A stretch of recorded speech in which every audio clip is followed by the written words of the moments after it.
Elle n'était qu'une simple servante, travaillant dans l'ombre du manoir.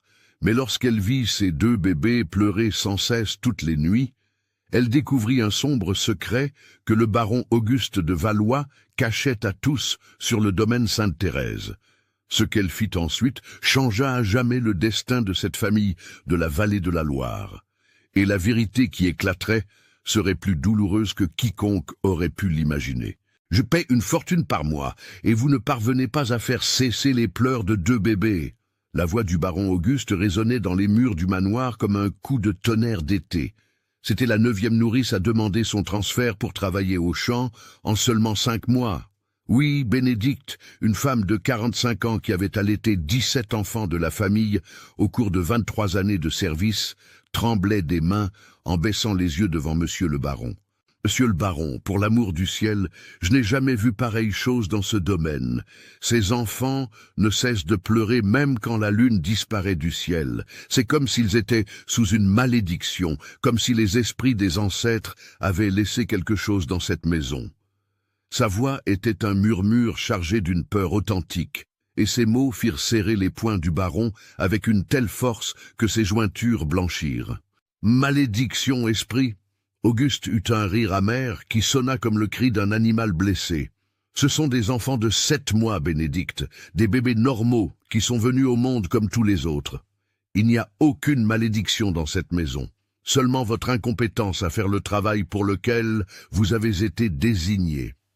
Mais même en parlant avec cette autorité forcée, le baron sentait le poids de l'épuisement dans ses propres os. 5 mois sans une nuit complète de sommeil le transformaient en une ombre de l'homme qui un jour avait commandé 100 ouvriers et produit 50 000 quintaux de blé par récolte. « Alors envoyez-moi au champ, monsieur le baron », implora Bénédicte, et des larmes véritables coulaient sur son visage, marqué par le temps et le soleil. « Je préfère travailler 15 heures sous le soleil à cueillir du blé que de passer une nuit de plus à entendre ces pleurs. Ce ne sont pas des pleurs d'enfants affamés ou souffrants, monsieur. Ce sont des pleurs d'âme en peine, de quelque chose qui ne trouve pas le repos. Ces enfants regardent le plafond comme s'ils voyaient Madame la baronne défunte les appeler. Et les bébés normaux ont un père qui les prend dans ses bras, qui leur chante des berceuses, qui montre qu'ils sont désirés dans ce monde. » Cette dernière phrase coupa Auguste comme la lame affûtée de la faux que ses ouvriers utilisaient pour la récolte. Le baron sentit son visage brûler de rage et de honte mêlée. « Comment osez-vous remettre en question la manière dont j'élève mes héritiers ? Je travaille 18 heures par jour, gérant cette propriété pour m'assurer qu'ils aient un empire de blé quand ils seront grands. Je leur donne tout ce dont ils ont besoin. Des nourrices, des médecins, le meilleur lait, des vêtements importés des ateliers parisiens. » Sa voix monta de ton, mais il y avait quelque chose de cassant en elle, comme du verre sur le point de se briser. « Tout sauf l'amour paternel », murmura Bénédicte si bas qu'on l'entendait à peine, mais dans la pièce silencieuse, les mots résonnèrent comme des cloches d'église annonçant un décès. « Qu'avez-vous dit ?» Le baron fit un pas menaçant vers elle, mais Bénédicte ramassait déjà ses affaires avec des mains tremblantes. « Rien, monsieur le baron. J'espère seulement que vous trouverez quelqu'un qui saura apporter la paix à ces enfants innocents, car ils souffrent d'une manière qu'aucun médecin ou prêtre ne pourra guérir. Cela, je le sais parce que je l'ai déjà vu il y a de nombreuses années, quand une mère est partie et a laissé des enfants qui ne comprenaient pas pourquoi ils avaient été abandonnés. » Et sans attendre la permission, elle sortit de la pièce, laissant Auguste seul avec le son incessant qui venait du 2e étage du manoir, les pleurs désespérés des jumeaux, François et Antoine. De l'étage supérieur, les cris étaient si perçants qu'ils faisaient vibrer légèrement les cristaux des luminaires. Auguste monta les escaliers en acajou avec des pas qui semblaient porter le poids de chaînes invisibles. À travers la porte entr'ouverte de la chambre des garçons, il pouvait voir les 2 berceaux en acajou massif, tangués avec l'agonie des bébés. François avait le petit visage rouge comme un coquelicot, les petits poings frappant l'air, le corps arqué par l'effort. Antoine faisait exactement la même chose, comme si les 2 étaient des marionnettes contrôlées par la même main cruelle du destin. « Rose !» Le baron cria, et la gouvernante apparut immédiatement. Comme toujours. C'était une femme libre, fille de modestes Portugais, arrivée en France toute jeune et qui travaillait pour la famille de Valois depuis 32 ans. C'était la seule personne sur le domaine qui osait regarder directement le baron dans les yeux lorsqu'elle lui parlait. « Oui, monsieur le baron !» Sa voix était ferme, mais ses yeux révélaient l'inquiétude qui la consumait jour et nuit, depuis que les garçons étaient nés cette nuit maudite de juin. « J'ai besoin d'une autre nourrice immédiatement. Envoyez Jean le contremaître en ville demain à l'aube, qu'il cherche dans les domaines voisins, qu'il offre le double du paiement habituel. Je ne me soucie pas du coût. J'ai juste besoin de quelqu'un pour faire cesser les pleurs de ces garçons avant que je ne devienne complètement fou. » Il y avait un désespoir réel dans sa voix, quelque chose que Rose n'avait jamais entendu en 3 décennies de service. La gouvernante baissa les yeux mal à l'aise. « Monsieur le baron, Jean le contremaître a déjà essayé hier. Après que Bénédicte ait annoncé qu'elle ne tiendrait plus un jour, il a cherché dans 5 domaines différents. Aucune famille ne veut envoyer ses nourrices ici. Elles disent que les femmes reviennent traumatisées par des cauchemars, refusant de parler de ce qu'elles ont vu dans cette maison. Certaines ont même demandé à travailler dans les champs les plus pénibles, juste pour ne pas avoir à revenir ici. » La révélation tomba sur Auguste comme un sac de blé dégringolant d'une charrette. « Comment ça, elle refuse? Je suis le plus grand producteur de blé de la région. Ma parole vaut loi sur ces terres. » Mais même en protestant, Auguste savait qu'il se mentait à lui-même. En 5 mois, il avait essayé tout ce que son argent et son influence pouvaient acheter. Des nourrices expérimentées, des sages-femmes avec des décennies de métier, même une guérisseuse réputée qui avait exigé une fortune en or pour faire d'étranges rituels qui n'avaient servi à rien. Les bébés continuaient de pleurer avec une intensité qui semblait impossible pour de si petites créatures. Il était 4 heures de l'après-midi d'un jeudi étouffant de novembre, et il pleurait depuis 10 heures du matin sans interruption. La veille au soir, ils avaient commencé à 9 heures, et n'avaient cessé qu'à 7 heures du matin, quand Bénédicte avait finalement réussi à les faire dormir par épuisement pendant seulement 20 minutes. « Il y a une servante des quartiers du personnel qui veut vous parler des garçons, » dit Rose hésitante, craignant presque la réaction à venir. Elle a entendu que Bénédicte était partie et a demandé la permission de monter au manoir. Elle a dit qu'elle avait de l'expérience avec les enfants qui pleurent beaucoup. La gouvernante s'attendait à ce que le baron explose de rage en voyant son autorité remise en question par une servante, mais au lieu de cela, il passa simplement les mains dans ses cheveux ébouriffés. « Rose, le manoir a déjà toutes les servantes domestiques nécessaires. J'ai besoin d'une nourrice, pas de quelqu'un d'autre pour nettoyer le sol ou laver le linge. » Mais sa voix était fatiguée, sans sa force habituelle de commandement. « Je sais, monsieur le baron, mais elle a beaucoup insisté et vu la situation... » Les cris venant de l'étage augmentèrent de volume, comme si les bébés pouvaient sentir qu'on parlait d'eux et voulaient exprimer leur indignation. Auguste sentit quelque chose se briser en lui, comme un barrage qui se fissure sous une pression excessive. « D'accord, qu'elle monte, mais qu'elle ne me fasse pas perdre de temps avec des conversations inutiles. » Il ne savait même pas pourquoi il acceptait. Peut-être était-ce le désespoir, peut-être l'épuisement, ou peut-être quelque chose de plus profond. Une voix murmurant qu'il n'avait plus rien à perdre. Catherine monta les escaliers du manoir, le cœur battant fort, mais sans peur dans ses yeux sombres, qui avaient vu bien trop de choses en ses 26 années de vie. Elle portait la simple robe en coton brut que toutes les servantes domestiques portaient, mais il y avait une dignité étrange dans sa façon de marcher, comme si elle portait une mission divine. Quand elle entra dans le salon où le baron l'attendait, elle ne baissa pas les yeux immédiatement, comme les autres l'auraient fait. « Bonjour, monsieur le baron, mon nom est Catherine. » Elle ne tendit pas la main. Elle savait que cela transgressive des limites impardonnables, mais sa voix était claire et ferme, sans le tremblement que la plupart des serviteurs portaient en parlant à leur maître. « Catherine, je vais être directe car je n'ai ni le temps ni la patience pour les circonvolutions. Je n'ai pas besoin de plus de servantes domestiques. J'ai besoin de quelqu'un pour faire cesser les pleurs de mes enfants. Et jusqu'à présent, même des femmes avec 30 ans d'expérience n'y sont pas parvenues. Qu'est-ce qui vous fait penser que vous pouvez faire la différence? Auguste l'étudia d'un œil critique.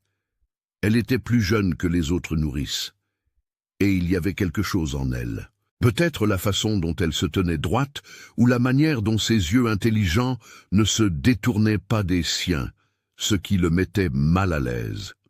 J'ai entendu les garçons depuis les habitations du personnel, monsieur le baron. Cela doit être très difficile pour tout le monde au manoir de supporter cette souffrance. Elle choisit ses mots avec soin, testant jusqu'où elle pouvait aller sans éveiller la colère connue du baron. Difficile? Auguste faillit crier. Vous n'avez aucune idée de ce qui est difficile. Je ne dors pas correctement depuis 5 mois. J'ai perdu 3 contrats d'exportation importants parce que je ressemblais à un fou lors des négociations. 9 nourrices ont déjà abandonné. Des médecins de la capitale sont venus par le train et n'ont rien trouvé d'anormal. Mes enfants pleurent comme s'ils étaient brûlés vifs, mais il n'y a aucune marque sur leur corps. Le désespoir dans sa voix était palpable. Et pour la première fois, Catherine vit non pas le redoutable baron Auguste de Valois, mais un père brisé, et condit les médecins sur la cause. Elle garda sa voix calme et douce, comme si elle apaisait un animal effrayé. Qu'il n'y a rien de physiquement anormal chez eux. Examen complet, santé parfaite pour des bébés nés avant terme, mais ils pleurent comme si des démons invisibles les tourmentaient. Auguste laissa échapper un soupir qui semblait porter 5 mois d'agonie accumulée. Puis-je monter voir les garçons? La question fut posée avec tant de soin qu'elle ressemblait plus à une demande de permission pour entrer dans une église. « Pourquoi? Vous n'êtes pas une nourrice, vous n'avez pas d'expérience officielle. » Mais même en questionnant, Auguste ressentait une étrange curiosité. Il y avait quelque chose chez cette femme qui était différente des autres. « Je ne suis pas une nourrice formée, monsieur le baron, mais j'ai déjà pris soin d'un bébé qui pleurait de manière similaire. Quand j'avais 16 ans, une dame du domaine voisin est morte de la fièvre jaune et a laissé un garçon de 3 mois. J'ai été désigné pour m'occuper de lui, et il pleurait exactement comme ça, comme si le monde était fini et que personne ne pouvait le consoler. » Il y avait quelque chose dans la façon dont Catherine parlait qui fit cesser Auguste de protester. Ce n'était pas seulement de la sympathie, mais une compréhension profonde de la douleur qui ne vient que de ceux qui l'ont déjà expérimentée. « D'accord, mais juste pour voir. Je ne veux ni fausses promesses, ni espoir vain. » Il se leva et commença à monter les escaliers, et Catherine le suivit en silence. Le son des pleurs devenait plus fort à chaque marche, remplissant le couloir du 2e étage d'une tristesse si profonde qu'elle semblait avoir une substance physique. La chambre des jumeaux était un paradoxe troublant. Des meubles très chers, importés d'Europe, du papier peint français aux motifs délicats, des jouets en bois noble sculptés à la main, des rideaux de soie qui filtraient la lumière de l'après-midi, créant une ambiance douce. Et au centre de toute cette opulence, 2 bébés minuscules pleuraient comme s'ils étaient déchirés de l'intérieur. Catherine entra lentement dans la chambre, ses pieds nus ne faisant aucun bruit sur le tapis persan.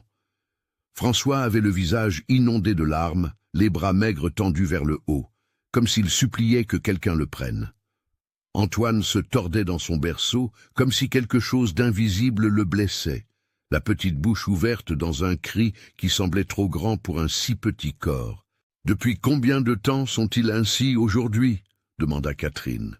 Mais ses yeux ne quittaient pas les bébés. Elle les étudiait avec une intensité presque médicale, observant chaque détail, la direction des regards, les mouvements, la façon dont les corps se contorsionnaient. Depuis 10 heures du matin et hier soir, c'était de 9 heures du soir à 7 heures du matin. Le médecin a dit qu'il est impossible que des enfants si petits aient l'énergie de pleurer aussi longtemps, mais voici la preuve qu'il avait tort. Il y avait de l'amertume dans la voix d'Auguste, l'amertume d'un homme qui avait dépensé des fortunes en spécialistes qui n'avaient rien pu résoudre. Catherine resta silencieuse de longues minutes, observant simplement.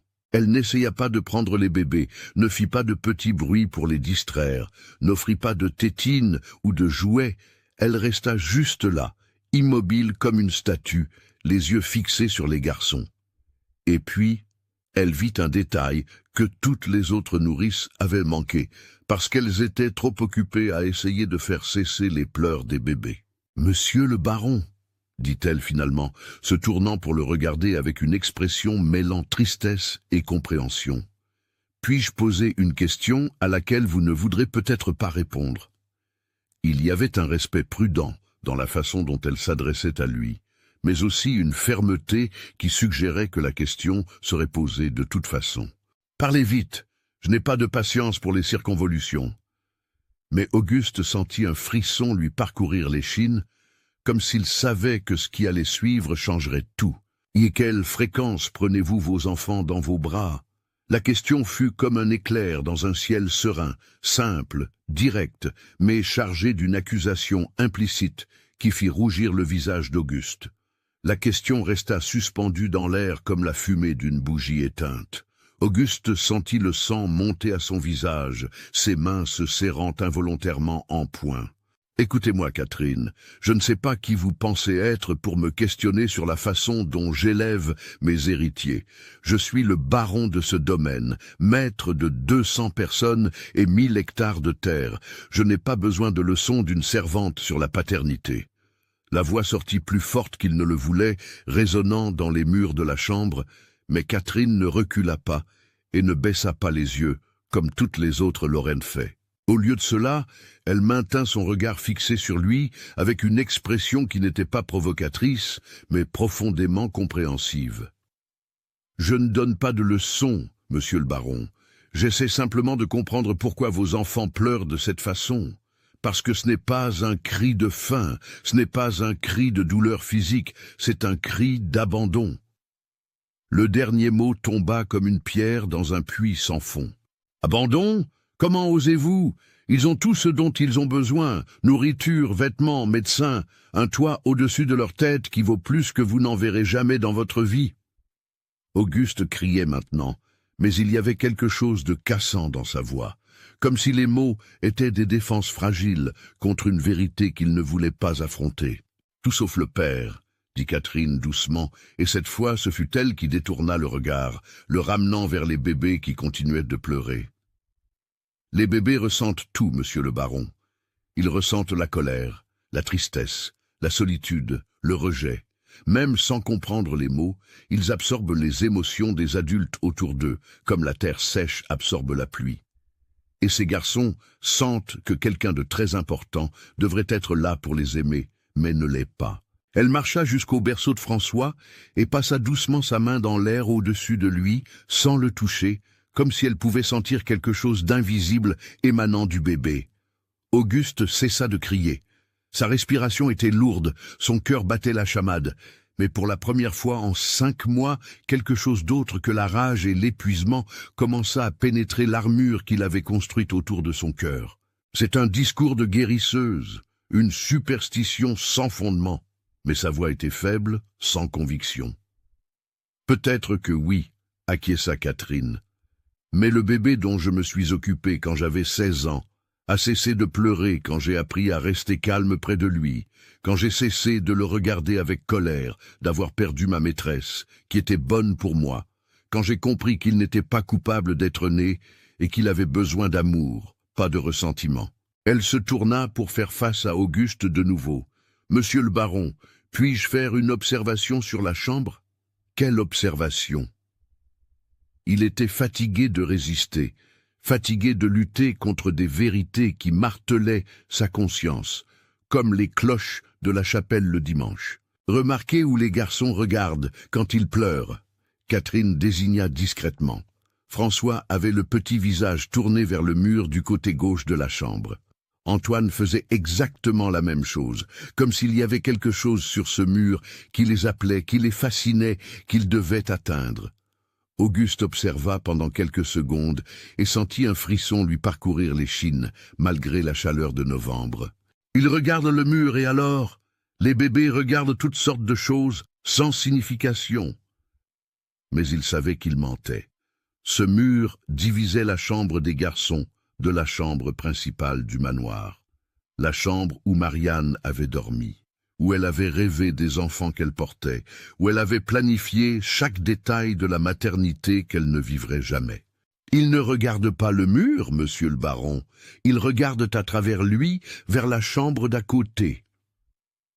Catherine parla avec tant de soin que les mots semblaient des cristaux fragiles. « La chambre de madame la baronne !»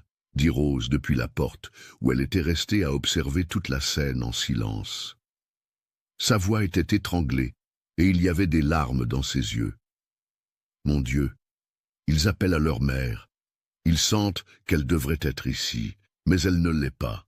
Oh, ils ne comprennent pas pourquoi. La révélation de la gouvernante fit Auguste reculer d'un pas, comme s'il avait reçu un coup de poing à l'estomac. C'est impossible. Des bébés de 7 mois n'ont pas une conscience spatiale suffisante pour savoir où quelqu'un devrait être. Mais même en argumentant, Auguste sentait la vérité percer ses défenses, comme des épines traversant le tissu. Eux, ils ne savent pas où sont les gens, corrigea Catherine gentiment, mais ils savent où ils devraient être. Ils ressentent l'absence comme nous ressentons le froid ou la faim, quelque chose de fondamental qui manque et qui cause de la douleur. Elle s'approcha du baron, mais en gardant la distance respectueuse que sa condition exigeait. « Monsieur le baron, je dois vous demander une chose de plus, et je sais que cela fera mal, mais c'est nécessaire si nous voulons aider François et Antoine. » Auguste ferma les yeux, sentant le poids de 5 mois de déni s'effondrer sur lui. « Demandez vite. Vous blâmez vos enfants pour la mort de madame la baronne ?» La question fut posée avec tant de compassion qu'elle ne sonna pas comme une accusation, mais comme une invitation à la confession. Le silence qui suivit fut si profond que même les bébés cessèrent de pleurer pendant quelques secondes, comme si même eux ressentaient la magnitude du moment. Auguste ouvrit les yeux et vit Catherine et Rose, le regardant avec des expressions de pitié mêlées d'espoir. Et pour la première fois en 5 mois, les mots qu'il avait enfermés au fond de son âme commencèrent à sortir. « Oui, murmura-t-il, et l'aveu fut comme arracher une flèche profondément enfoncée. Oui, je les blâme. Marianne allait parfaitement bien jusqu'à ce qu'elle tombe enceinte. Elle avait peur. Elle disait qu'elle sentait que quelque chose de mauvais allait arriver, mais j'ai insisté. J'ai dit qu'elle était dramatique, que les femmes ont des enfants tous les jours sans problème, et maintenant elle est morte, enterrée dans la chapelle du domaine, et ces deux-là, il désigna les berceaux, la voix brisée. Ces deux-là sont vivants à sa place, c'est comme s'ils avaient volé la vie de leur mère pour exister. Catherine fit un pas de plus, risquant la punition pour avoir outrepassé les limites. « Monsieur le baron, puis-je vous raconter quelque chose sur moi ? Quelque chose que je n'ai jamais raconté à personne sur ce domaine ?» Quand il se contenta de hocher la tête, trop épuisé pour parler, elle continua. « Quand j'avais 12 ans, ma mère est morte en donnant naissance à ma sœur. J'ai passé 2 ans à haïr ce bébé, la traitant avec froideur, la blâmant d'avoir pris ma mère, jusqu'au jour où ma petite sœur est tombée malade de fièvre et a failli mourir. C'est alors que j'ai réalisé qu'elle n'avait tué personne. Elle était juste le résultat de l'amour que mes parents avaient l'un pour l'autre, et que ma mère aurait choisi de lui donner la vie, même en connaissant les risques. » Auguste regarda Catherine avec des yeux nouveaux, voyant pour la première fois non pas une servante, mais une femme qui avait porté des douleurs similaires aux siennes. « Mais Marianne est morte à cause d'eux. Si elle n'était pas tombée enceinte, elle serait encore vivante à mes côtés. Ou non, monsieur le baron, personne ne connaît les desseins de Dieu, mais je peux vous garantir une chose. Madame la baronne ne blâmerait pas ses enfants. Les mères ne blâment jamais. » Catherine revint au berceau de François, qui avait recommencé à pleurer, mais cette fois plus doucement, comme s'il était fatigué de lutter. « Rose, puis-je vous poser une question ?» La gouvernante s'approcha, essuyant ses larmes avec sa manche. « Oui, Catherine. Comment madame la baronne était-elle pendant sa grossesse? Voulait-elle les bébés ?» La question fit sourire Rose à travers ses larmes. Oui, elle le voulait. Elle était radieuse, même avec la peur. Elle passait des heures à parler à son ventre, à chanter des berceuses, à broder de minuscules vêtements. Au cours des 2 derniers mois, quand le médecin lui a ordonné de rester au repos, elle a fait quelque chose que je n'ai jamais raconté à personne. Rose regarda Auguste avec hésitation. « Monsieur le baron, il y a quelque chose que madame la baronne m'a demandé de garder. Elle a dit que je ne devais le remettre que lorsque vous seriez prêt à le recevoir. Je crois que ce moment est arrivé. » Auguste sentit son cœur s'emballer. « Quelle chose! Pourquoi ne m'avez-vous jamais rien dit auparavant ?» Il y avait une accusation dans sa voix, mais aussi un espoir désespéré. « Parce que madame Marianne m'a fait promettre d'attendre que vous puissiez regarder les garçons sans haine dans les yeux. Et jusqu'à aujourd'hui, monsieur le baron, pardonnez-moi de le dire, mais vous regardiez François et Antoine comme s'ils étaient des ennemis, pas vos fils. » La vérité crue des mots de Rose fit vaciller Auguste. « Qu'a-t-elle laissé ?» demanda-t-il, la voix rauque. « Des lettres, 36 lettres au total, une pour chaque année de vie des garçons jusqu'à leurs 18 ans. Elle les a écrites pendant les 3 derniers mois de sa grossesse, quand elle savait qu'elle risquait de ne pas survivre. Elle écrivait la nuit, quand vous étiez au bureau, à vous occuper des affaires, épanchant son cœur en mots qu'elle voulait que ses enfants connaissent en grandissant. » Rose sortit une clé de la poche de son tablier. « Elles sont gardées dans sa chambre que vous avez fermée à clé et où vous avez interdit à quiconque d'entrer. » Auguste regarda cette clé comme si c'était un serpent venimeux. « Je ne peux pas entrer dans cette chambre. Tout là-dedans me rappelle elle. Son parfum, ses vêtements, le lit où nous dormions ensemble, ce serait comme mourir de nouveau. Non, ou comme vous permettre de vivre de nouveau, dit Catherine doucement. Monsieur le baron, vos enfants ne cesseront pas de pleurer tant que vous n'affronterez pas la vérité. Et la vérité est dans cette chambre, dans les mots que madame la baronne a laissés. Elle savait que vous pourriez blâmer les garçons et a laissé quelque chose pour vous aider à comprendre. Les bébés pleuraient plus fort maintenant, comme s'ils sentaient que quelque chose d'important était sur le point de se produire. Auguste les regarda. Il les regarda vraiment pour la première fois en 5 mois. Il ne vit pas les assassins de sa femme, mais 2 enfants minuscules et sans défense, qui étaient nés dans une maison pleine de douleur et de rejet. Il vit leurs petits yeux gonflés par les pleurs, leurs petits corps épuisés, leurs petits bras qui se tendaient vers le vide, demandant quelque chose qu'il n'avait jamais reçu, et quelque chose en lui commença à se fissurer comme de la glace fondant sous le soleil de midi. « Emmenez-moi là-bas, dit-il finalement. Mais si je ne parviens pas à entrer, n'insistez pas. » Les 3 adultes sortirent de la chambre des bébés et marchèrent dans le couloir silencieux jusqu'à la porte de la chambre principale. Elle était verrouillée depuis 5 mois, depuis le jour où Auguste était revenu des funérailles et avait ordonné à personne d'y entrer de nouveau. Rose inséra la clé dans la serrure avec des mains tremblantes et la porte s'ouvrit avec un grincement qui sonna comme une lamentation. La chambre était exactement comme Marianne l'avait laissée. Le lit fait avec le couvre-lit brodé qu'elle avait elle-même confectionné, ses robes dans le placard entrouvert, les livres qu'elle lisait avant de dormir sur la table de chevet, le crucifix en argent que sa grand-mère lui avait donné accroché au mur et imprégnant tout, le doux parfum de jasmin que Marianne adorait, persistant dans l'air même après 5 mois de fermeture. Auguste fit 2 pas à l'intérieur et s'arrêta, incapable de continuer. Je peux sentir sa présence. C'est comme si elle était encore là, attendant que je rentre des champs. Sa voix était brisée.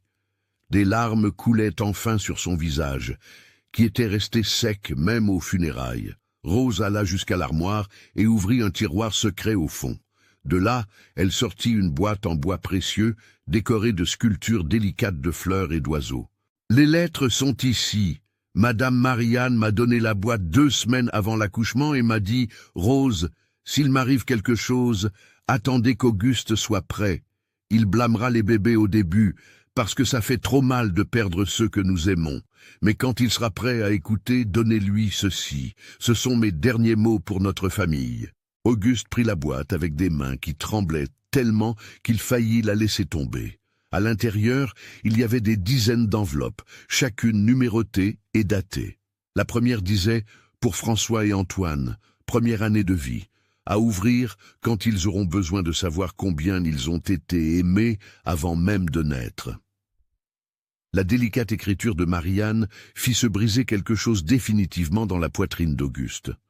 Puis-je lire » demanda-t-il à personne en particulier, peut-être à la mémoire de sa femme. « Oui, monsieur le baron, c'est pour cela qu'elles existent, » dit Rose gentiment. Avec des doigts tremblants, Auguste ouvrit l'enveloppe et en retira 3 pages écrites de la main qu'il connaissait si bien. Il commença à lire à voix haute, et à chaque mot, il sentait des morceaux de lui-même qui étaient bords avec Marianne commencer à battre à nouveau. « Mes amours, François et Antoine, si vous entendez cette lettre, cela signifie que je n'ai pas pu rester pour vous voir grandir, pour vous apprendre les premiers mots, pour guérir les premières blessures. Mon cœur se brise, rien qu'à imaginer ne pas être présente. Mais sachez que chaque seconde de votre existence en moi fut l'époque la plus bénie de ma vie. Votre père est peut-être dévasté maintenant. Je connais Auguste. Il est fort, déterminé, capable de déplacer des montagnes, mais il ressent aussi tout avec une intensité qui parfois l'effraie. Si je pars, il doit vous blâmer, pensant que votre existence a coûté ma vie. Mais je dois vous dire la vérité. Je vous ai choisi. Quand le médecin m'a dit que la grossesse était risquée, que je pourrais ne pas survivre, j'ai eu l'option de ne pas continuer. Auguste ne l'a jamais su. Il m'aurait forcé à abandonner pour me protéger.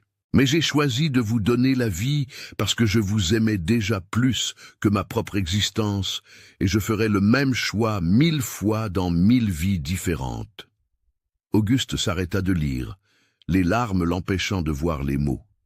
Catherine, qui était restée respectueusement près de la porte, fit un pas en avant. « Continuez, monsieur le baron. » Elle a plus à dire. Respirant profondément, Auguste poursuivit. « Ne blâmez pas votre père, s'il tarde à vous aimer comme vous le méritez. Il m'aimait avec une force que peu d'hommes sont capables de ressentir, et me perdre le détruira temporairement. Mais je sais qu'en lui existe un père merveilleux qui attend de naître.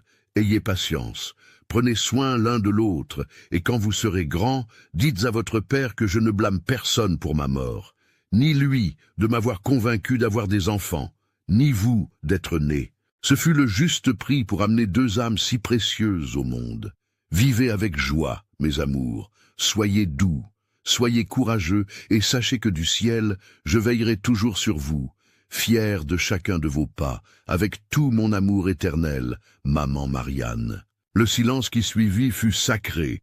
3 personnes pleuraient dans la chambre, Auguste, Rose et Catherine.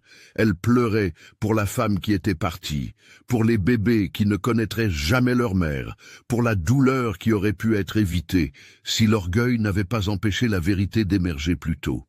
« Elle ne me blâme pas, » murmura Auguste, comme s'il ne pouvait pas y croire. « Après tout, elle ne me blâme pas. »« Elle n'a jamais blâmé monsieur le baron, » confirma Rose. « Madame Marianne m'a dit lors de notre dernière conversation, un jour avant l'accouchement. Rose, si je ne reviens pas, dites à Auguste qu'il m'a donné les années les plus heureuses que n'importe quelle femme puisse avoir et que nos enfants sont le plus grand cadeau que je puisse lui laisser. » Auguste serra la boîte contre sa poitrine, comme si c'était Marianne elle-même. « Mes fils, dit-il, et cette fois les mots ne sortaient pas chargés d'amertume, mais d'une compréhension douloureuse et nécessaire. Ils n'ont tué personne. Ils sont ce qui reste d'elle dans ce monde. Ils le sont, monsieur le baron, et ils ont désespérément besoin que vous les acceptiez, que vous les aimiez, que vous soyez le père que madame la baronne savait que vous pouviez être, » dit Catherine avec fermeté, sentant que le moment de la transformation était arrivé. Auguste regarda autour de la chambre, ne voyant plus un mausolée de douleur, mais un lieu plein de souvenirs d'amour. « Je veux essayer, » dit-il, la voix encore tremblante mais pleine de détermination. « Je ne sais pas comment être un père pour eux après 5 mois de rejet, mais je veux essayer. »« Alors, allons-y maintenant, » dit Catherine, souriant à travers ses larmes. « Allons dans la chambre des garçons et vous les prendrez dans vos bras. Vous sentirez leur chaleur, vous regarderez dans leurs yeux et vous commencerez à construire le pont qui aurait dû exister depuis le premier jour. » Les 3 sortirent de la chambre, laissant la porte ouverte, un symbole que le passé n'avait plus besoin d'être enfermé. Quand ils arrivèrent dans la chambre des bébés, ils trouvèrent François et Antoine encore en pleurs. Mais il y avait quelque chose de différent dans l'air, comme si même eux pouvaient sentir qu'un changement fondamental était en train de se produire. Catherine s'approcha du berceau de François et le prit avec soin. Le bébé continua de pleurer, mais quand elle l'amena à Auguste et le lui tendit, quelque chose de magique se produisit. Auguste prit son fils dans ses bras pour la première fois avec l'intention de le sentir réellement, pas seulement d'accomplir une obligation. François était si petit, si fragile, si complètement dépendant. Et au moment où il sentit la chaleur de son père, le bébé cessa complètement de pleurer. Le silence fut si soudain et complet que les trois adultes retinrent leur souffle. François ouvrit ses petits yeux sombres, les mêmes yeux que Marianne, et regarda son père avec une curiosité enfantine et pure. Et pour la première fois en 5 mois, le bébé sourit. « Mon Dieu !» murmura Auguste, les larmes coulant librement. Maintenant, il a cessé. Il a vraiment cessé de pleurer. Il y avait de l'émerveillement dans sa voix, comme s'il avait assisté à un miracle. Parce que c'est ce dont il avait besoin depuis toujours, dit Catherine, la voix elle-même étranglée. L'amour du père, le toucher qui dit « Tu es désiré, tu es important, tu as de la valeur ». Antoine, voyant son frère tranquille dans les bras de son père, diminua également ses pleurs. Il tendit ses petits bras vers le haut, demandant la même attention. Avec l'aide de Rose, Auguste réussit à accueillir les 2 bébés dans ses bras et, pour la première fois de sa vie, tenait ses 2 fils en même temps. Les jumeaux se calmèrent complètement, se blottissant contre la poitrine de leur père, comme s'ils avaient enfin trouvé l'endroit où ils auraient toujours dû être. Et à ce moment, sous la lumière dorée de la fin d'après-midi, entrant par les fenêtres du manoir du domaine Sainte-Thérèse, une famille commença à guérir. Si cette histoire touche votre cœur, laissez-nous en commentaire quel a été le moment qui vous a le plus ému. Et si vous connaissez quelqu'un qui a besoin d'entendre parler des secondes chances et du pouvoir du pardon, partagez cette vidéo. Abonnez-vous à la chaîne Les Secrets Oubliés pour plus d'histoires qui révèlent des vérités oubliées sur l'amour, la perte et la rédemption. 3 semaines s'étaient écoulées depuis cette après-midi transformatrice et le domaine Sainte-Thérèse semblait un lieu complètement différent.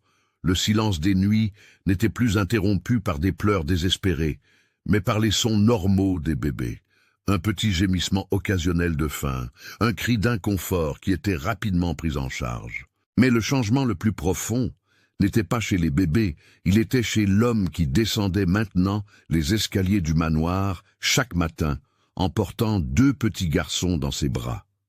Auguste s'était transformé de manière qu'il n'aurait lui-même jamais cru possible.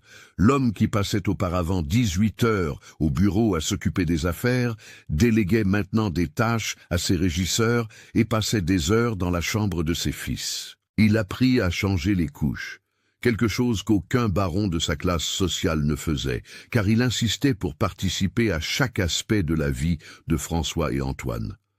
Il apprit à préparer les biberons à la température exacte, à identifier chaque type de pleurs, à chanter les mêmes berceuses que Marianne avait chantées pendant sa grossesse. Catherine était devenue une partie essentielle de cette transformation. Auguste la libéra de sa servitude la 2e semaine, lui offrant un acte d'émancipation et un salaire généreux pour rester comme nourrice officielle des garçons. « Vous avez sauvé ma famille !» lui avait-il dit en lui remettant les papiers de sa liberté. « Comment pourrais-je vous garder enchaîné après cela ?» Catherine accepta de rester non pas pour l'argent, mais parce qu'elle s'était attachée à ses 2 bébés et voulait les voir grandir en bonne santé et aimés. Mais tout n'était pas parfait. Auguste portait encore de la culpabilité, non plus pour ses fils, mais pour avoir gaspillé 5 mois précieux qu'il ne récupérerait jamais. « Ils me pardonneront ?» demandait-il à Catherine, les nuits où l'insomnie le visitait. « Quand ils seront grands et sauront que j'ai passé des mois à les rejeter, pourront-ils me pardonner ?» Et Catherine répondait toujours avec la même sagesse. « Les enfants pardonnent tout, monsieur Auguste. Ce qui importe, ce n'est pas comment cela a commencé, mais comment cela continue. » La véritable preuve de cette transformation viendrait un après-midi de juin, exactement 1 an après la mort de Marianne. Auguste avait évité de penser à cette date pendant des semaines, craignant que la douleur ne revienne avec toute sa force et ne détruise tous les progrès qu'il avait faits. Mais Catherine et Rose avaient d'autres plans. « Monsieur Auguste », dit Catherine ce matin-là, le trouvant dans son bureau, où il tentait de se distraire avec des livres de comptabilité. « Les garçons ont 1 an aujourd'hui, et c'est aussi 1 an que Madame la baronne est partie. Je pense que nous devons faire quelque chose de spécial, quelque chose qui honore à la fois sa vie et la leur. » Il y avait une détermination douce dans sa voix qu'Auguste avait appris à respecter. « Que suggérez-vous » Il ferma le livre, sachant qu'il ne parviendrait pas à se concentrer même s'il essayait. « Je veux que vous emmeniez François et Antoine à la chapelle. Je veux qu'ils rencontrent leur mère, même si ce n'est qu'à travers des mots et des souvenirs. Et je veux que vous fassiez vos adieux pour de bon, non pas avec colère ou culpabilité, mais avec gratitude pour le temps que vous avez passé ensemble. » La suggestion fit se tordre l'estomac d'Auguste, mais il savait qu'elle avait raison. À 4 heures de l'après-midi, sous un ciel nuageux qui menaçait la pluie, Auguste marcha sur le sentier qui menait à la chapelle du domaine, portant ses 2 fils. Catherine et Rose l'accompagnaient dans un silence respectueux. La chapelle était petite, mais magnifiquement construite en pierre, avec des vitraux que ses grands-parents avaient importés du Portugal. 3 générations de la famille de Valois y étaient enterrées. La tombe de Marianne se trouvait sous un amandier, marqué par une pierre tombale de marbre blanc où était gravé « Baronne Marianne de Valois, 1847-1875, épouse et mère aimée qui est partie en donnant la vie. » Auguste avait choisi ces mots dans un moment de lucidité pendant les funérailles, mais ce n'est que maintenant qu'il en comprenait vraiment le sens. Il s'agenouilla dans l'herbe avec difficulté, tenant toujours les bébés. François et Antoine regardaient autour d'eux avec une curiosité enfantine, sans comprendre la gravité du moment. « Marianne, » commença Auguste, et sa voix trembla, mais ne se brisa pas. « J'ai amené nos enfants pour qu'ils te rencontrent. Ils ont 1 an aujourd'hui, 1 an que tu n'as pas pu voir, mais que je suis sûr que tu as suivi de là où tu es. » Il prit une profonde inspiration, luttant contre les larmes qui menaçaient de couler. « Je t'ai demandé pardon 1000 fois cette année, mon amour. Pardon d'avoir insisté pour que nous ayons des enfants quand tu avais peur. Pardon de ne pas avoir prêté plus d'attention à tes préoccupations pendant la grossesse. Pardon d'avoir blâmé nos garçons pour ton départ. Mais aujourd'hui, je viens te remercier. » Les mots sortirent plus fermes, maintenant. Te remercier de m'avoir donné 8 ans de bonheur complet. Te remercier d'avoir laissé 2 parties de toi dans ce monde. Et te remercier de m'avoir tellement aimé que tu as écrit ces lettres, sachant que j'aurais besoin d'orientation quand tu ne serais plus là. François commença à faire de petits bruits, et Auguste regarda son fils. « C'est François, notre aîné. Il a tes yeux, Marianne, ces yeux sombres, qui m'ont fait tomber amoureux la première fois que je t'ai vu.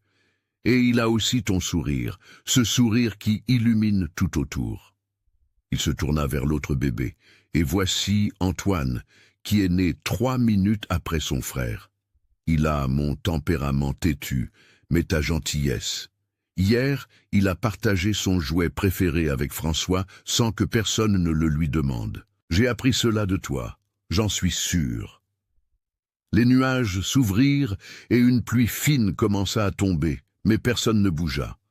Auguste resta agenouillé, laissant l'eau mouiller son visage mêlé à ses larmes. « Je te promets, mon amour, que je les élèverai comme tu le voulais.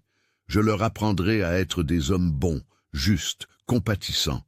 Je leur raconterai des histoires sur toi tous les jours pour qu'ils n'oublient jamais qui était leur mère. Et je lirai ces lettres que tu as laissées, une à chaque anniversaire, pour que ta voix continue de les guider, même en ton absence. » À ce moment, quelque chose d'extraordinaire se produisit. François, qui n'avait pas encore fait ses premiers pas, se contorsionna dans les bras de son père, voulant descendre. Auguste le posa délicatement au sol, et le bébé rampa jusqu'à la pierre tombale. Avec de petites mains incertaines, il toucha les lettres gravées dans le marbre, comme s'il pouvait sentir quelque chose au-delà de la pierre froide. Et puis, s'appuyant sur la pierre tombale, François se leva seul pour la première fois. « Mon Dieu, murmura Rose derrière eux, il est debout. Pour la première fois, il est debout. Il y avait de l'émerveillement dans sa voix, comme s'ils assistaient à un miracle. Antoine, ne voulant pas être en reste de son frère, demanda aussi à descendre. Et à la surprise de tous, il rampa également jusqu'à la pierre tombale et se leva, se tenant à côté de François. Les deux bébés restèrent là, balançant légèrement mais fermes, regardant les lettres gravées, comme s'ils pouvaient lire le nom de leur mère. Auguste sanglota ouvertement maintenant, sans honte de ses larmes. « Tu as vu ça, Marianne ? Ils ont fait leur premier pas ici près de toi, comme s'ils savaient qu'aujourd'hui était spécial, qu'ils devaient montrer qu'ils grandissaient fort. Il tendit les bras et les deux garçons titubèrent vers leur père, faisant 3-4 pas tremblants avant de tomber dans ses bras. « Papa !» dit François clairement, et le monde s'arrêta.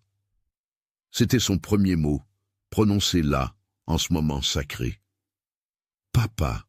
répéta Antoine, et Auguste les étreignit si fort qu'il craignit de les blesser. « Oui, mes amours, je suis votre papa, et je serai le meilleur père que je pourrai être tous les jours pour le reste de ma vie. » Il regarda de nouveau la pierre tombale. « Merci, Marianne. Pour eux, pour nous, pour tout. Tu n'es pas morte, tu as juste changé de forme. Maintenant tu vis à travers ces deux miracles que tu m'as laissés. » Ils restèrent là une demi-heure de plus, Auguste racontant des histoires sur Marianne à ses fils, qui ne comprenaient pas les mots, mais sentaient l'amour dans sa voix. Il raconta comment ils s'étaient rencontrés lors d'un bal à Lyon, sur la demande en mariage sous les étoiles, sur les projets qu'ils avaient pour l'avenir, et pour la première fois, il réussit à se souvenir sans que la douleur n'occulte complètement la joie. Quand ils revinrent enfin au manoir, le soleil avait recommencé à briller après la courte pluie. Auguste emmena les garçons dans la chambre qui avait été celle de Marianne, la chambre qu'il laissait maintenant ouverte, avec des fleurs fraîches toujours sur la table de chevet. Il s'assit dans le fauteuil où elle lisait habituellement et ouvrit la deuxième lettre qu'elle avait laissée. Pour François et Antoine, 2e année de vie. Il lut à voix haute pendant que les bébés jouaient sur le tapis à ses pieds. « Mes amours, si votre père lit cette lettre, cela signifie que vous avez survécu à votre première année et qu'il a appris à vous aimer comme vous le méritez. Je suis fier de lui où que je sois, et je suis fier de vous d'avoir attendu patiemment que son cœur guérisse. Cette année apporte de nouveaux défis. Vous allez commencer à marcher, à parler, à explorer le monde. Votre père sera nerveux. Il voudra vous protéger de tout, mais laissez-le apprendre que l'amour signifie aussi vous permettre de tomber et de vous relever seul. Soyez patient avec votre papa. Il fait de son mieux et c'est tout ce qui compte. » Auguste ferma la lettre, souriant à travers ses larmes. Même absente, Marianne continuait de les guider, les préparant à chaque étape de la vie. Il regarda ses fils qui se levaient maintenant seuls, marchaient en titubant, disaient leurs premiers mots. Ils n'avaient plus les pleurs désespérés des premiers mois. Maintenant, c'étaient des bébés heureux, en bonne santé, aimés. « Catherine » appela-t-il et elle apparut à la porte. « Je veux que vous sachiez que vous aurez toujours une place dans cette famille, non pas comme employée, mais comme marraine de ces garçons. Vous les avez sauvés quand j'étais trop perdu pour le faire seul. Ils ont besoin de vous autant qu'ils ont besoin de moi. » Catherine sourit, ce sourire tranquille qu'elle avait appris à donner, quand elle savait qu'elle était exactement là où elle devait être.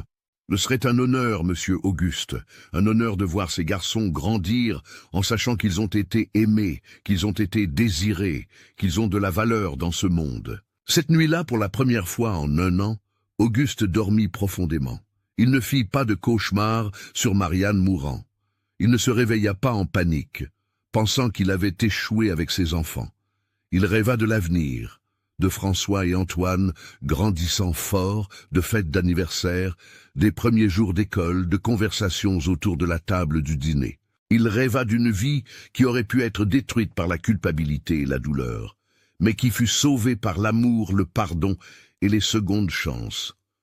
Le domaine Sainte-Thérèse continuerait à produire du blé.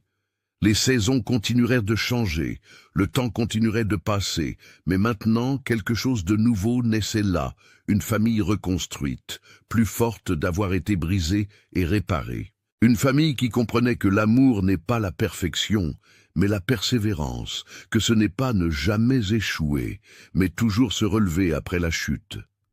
Et quelque part, au-delà du voile qui sépare ce monde du prochain, une femme souriait, sachant que son dernier cadeau, ces lettres écrites de main tremblante, alors qu'elle sentait la vie grandir en elle, avait rempli son but. Elle n'était plus là pour embrasser ses enfants, mais son amour restait éternel et transformateur, guidant une famille à travers l'obscurité jusqu'à la lumière. Si cette histoire a touché votre cœur d'une manière spéciale, nous aimerions beaucoup vous entendre. Écrivez dans les commentaires d'où vous nous regardez maintenant, que ce soit de France, de Belgique ou de tout autre endroit du monde où ce message est parvenu. Dites-nous ce que vous avez appris du parcours du baron Auguste. Avez-vous déjà vécu quelque chose de similaire? Avez-vous eu besoin de vous pardonner ou d'apprendre à aimer de nouveau après une perte?